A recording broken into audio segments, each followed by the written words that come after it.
දෙදස් 25 දී ෆෝන් එක ගන්න බලාපොරොත්තු ඉන්නවනේ ගණන් අඩුවෙන් ගන්න පුළුවන් හොඳම ගේමින් ෆෝන් එකක් ගැන තමයි අද රිවිව් එකකින් මම කතා කරන්න යන්නේ. ඉතින් අද මම රිවිව් කරන්න ගෙනාවා Redmi 14C කියන මෙන්න මේ සුපිරි ස්මාර්ට්ෆෝන් එක. ඉතින් වැඩ කරන්න නැතු අපි යමු රිවිව් එකට.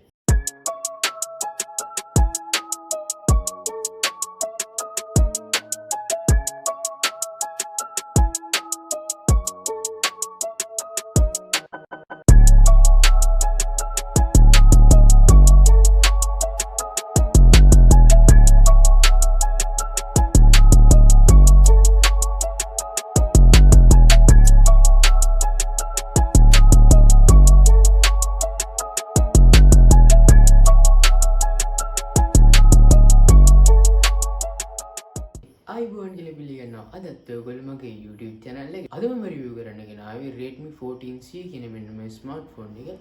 ඉතින් පළවෙනියටම අපි ෆෝන් එකේ බොඩි එක ගැන කතා කරමු. එහෙම ඒකේ ෆ්‍රන්ට් එක glass Gorilla Glass 3 එකකින් ප්‍රොටෙක්ට් කරලා තියෙනවා. ඒ වගේම මේකේ ෆ්‍රේම් එක ප්ලාස්ටික් බෑක් එක glass back එකක් තමයි මේකේදී අපිට බලා ගන්න පුළුවන් වෙන්නේ. ඒ වගේම මේකේ weight එක ගත්තොත් ග්‍රෑම් 207ක් 211ක් වගේ තමයි වෙන්නේ. ඩිස්ප්ලේ එක ගැන කතා කරද්දි මේක IPS LCD ස්ක්‍රීන් එකක්. ඒ වගේම 720 1640 පික්සල් රෙසලූෂන් එකක් තියෙනවා. මේක 120 Hz දක්වා රිෆ්‍රෙෂ් රේට් එක වැඩි කිරීමේ හැකියාවක් තියෙනවා අපිට. ඉතින් ඔන්න ගේමර්ස්ලාට නම් මේක ඇත්තටම ප්‍රයෝජනවත් වෙනවා. මොකද අපි 60 fps වලින් normal ෆෝන් එකේ ඉන්නේ. ඉතින් මේක 60 fps නම් 120 fps දක්වා අපිට රිෆ්‍රෙෂ් රේට් එක වැඩි කිරීමේ හැකියාව තියෙනවා. මේකේ මේන් කැමරා එක ගත්තොත් එimhe අපිට මෙගාපික්සල් 50ක කැම් එකක් බලා ගන්න පුළුවන් වෙනවා. ඒ වගේම LED ෆ්ලෑෂ් ලයිට් එකක් බලා ගන්න පුළුවන් වෙනාට උඩින්. හොඳයි. ඒ වගේම මේකේ වීඩියෝ රෙකෝඩින් අතින් ගත්තොත් මේක full HD 30 fps දක්වා විතරයි රෙකෝඩ් කිරීමේ හැකියාව තියෙනවා. ඉතින් සෙල්ෆි කැම් එක ගත්තොත් මේක 13 මෙගාපික්සල් සෙල්ෆි කැම් එකක් එනවා. ඒ වගේම වීඩියෝ කරන්න පුළුවන් ඒකෙත් full HD 30 fps දක්වා resolution එක වැඩි කරලා. chipset එක ගත්තොත් MediaTek Helio G81 Ultra කියන 12 nanometer chipset එකක් මේකෙදි එන්නේ. ඒ වගේම octa-core CPU එකක් එනවා. මේකේ OS එක Android 14 විදිහට තියෙනවා. ඉතින් මේකේ run වෙන්නේ HyperOS කියලා එකක්. Apple ලගේ iOS වගේ Samsung ලගේ One UI වගේ මේකෙත් HyperOS කියලා OS එකක් රන් වෙනවා. ඉතින් ඒකත් ඇත්තටම සුපර්. SIM tray එක ගත්තොත් එළියට මේකෙදි අපිට nano SIM දෙකක් සහ SD card එකක් අපිට දැනීමේ හැකියාව තියෙනවා.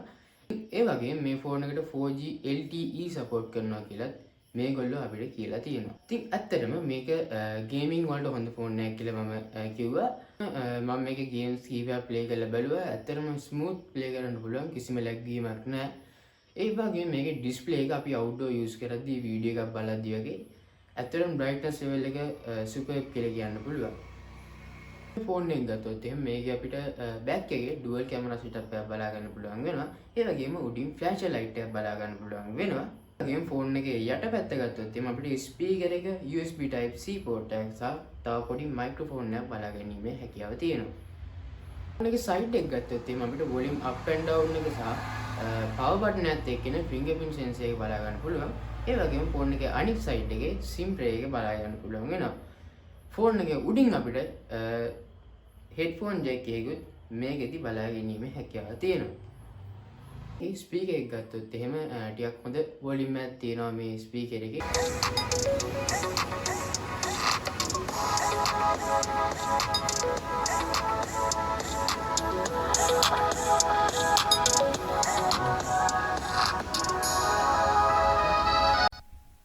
ඉතින් මේකේ ස්ටෝරේජ් කැපැසිටි එක අනුව මේකේ ප්‍රයිසස් වෙනස් වෙනවා.